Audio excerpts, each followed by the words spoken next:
Hey there, family. What is going on? This message is for the parents and the guardians. I'm talking about the ones who are fully committed to raising emotionally strong, spiritually grounded children in a world that just feels louder, harsher, and much more divided than ever. So whether you are raising boys, girls, or both, you already know. Our children are growing up in a time where the tone of our country is tensed.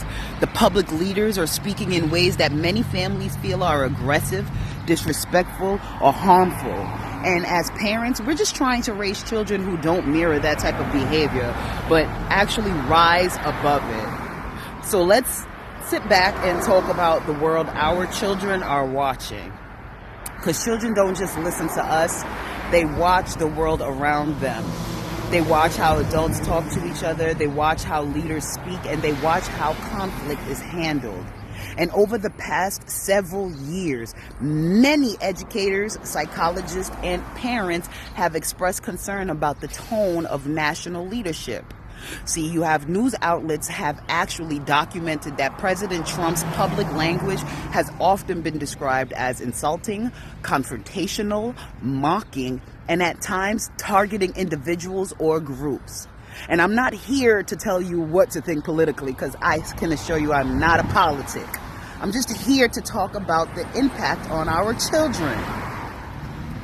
We often know that children imitate what they see, right? And researchers and school counselors across the country have reported increases in classroom bullying, name calling, racial and cultural harassment, and children repeating phrases they hear from political figures. Some parents have even shared that their children were teased with political slogans. You had teachers who have reported students using political insults as weapons. And then you have some families that even connected their child's emotional distress to the hostile tone they see online and on TV. And tragically, there have been cases where children who are bullied, there are children who have been bullied with political language. And those children who are dealing with that are, often suicidal or depressed. This is not about the politics, okay? This is not about the leaders of the country. This is about protecting our children's hearts.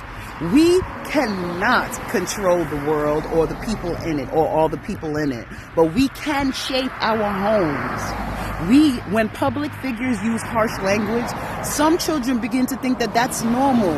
Some begin to think that that's the leadership and that's the way to think and that's strength. But as parents, we know better, and we know that what real strength looks like: self-control, wisdom, compassion, and humility. And when we have to teach our children that leadership is not about volume, it's about character, it's no problem. We need to make sure that we do it. So here's the question every parent needs to ask, a question or two. What is my child learning from the world, and what am I teaching them at home to balance it?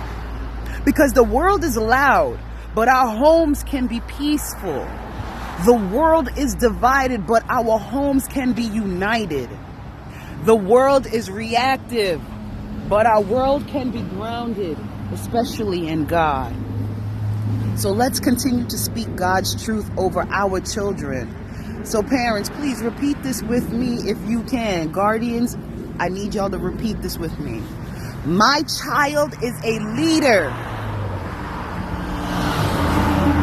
My child is guided by God, not by chaos. My child will not mirror the world's anger. My child will walk in wisdom. And my child will speak with love and with strength. Because God did not give our children a spirit of fear. I can assure you that. And that's real talk. Look at how the children are so intelligent. They have power, they have love, and they have a sound mind. That's what God gave them. So let's talk about teaching respect in a disrespectful world around a lot of disrespectful people. Because when children see adults, especially powerful adults with leadership, using harsh language like that, it can confuse them. And it's not just can, it will confuse them. So we have to be intentional about the things that we do. We have to say things like, just because someone is famous or powerful doesn't mean their behavior is right. And you need to tell the children that. We follow God's example, not the world's example. Respect is not optional in this house. That's what you teach your children. That's how you tell them and show them how to respect each other. Here's a tool you can teach your child every day. It's called the pause principle. So before reacting, teach your child to pause and ask 3 simple questions. Is this kind? Is this wise? And is this what God would want me to say? If the answer is no, then don't say it. Make sure you teach them that. Don't ever hesitate.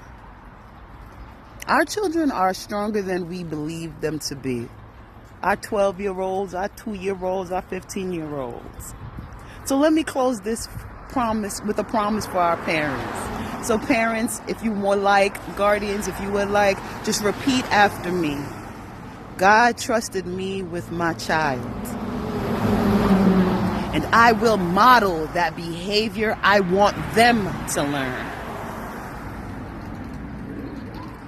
I will teach them love in a world of anger. I will teach them the truth in a world of confusion. And I will raise them to reflect God, not the chaos.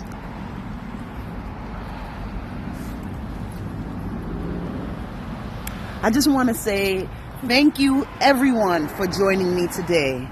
Because parenting in this world today, 2026, is definitely not easy. But God equips us daily. So keep showing up, keep praying, keep teaching your children what real leadership looks like. I love you all, and I'll see you in the next video. Miss Sylense is out of here. Peace.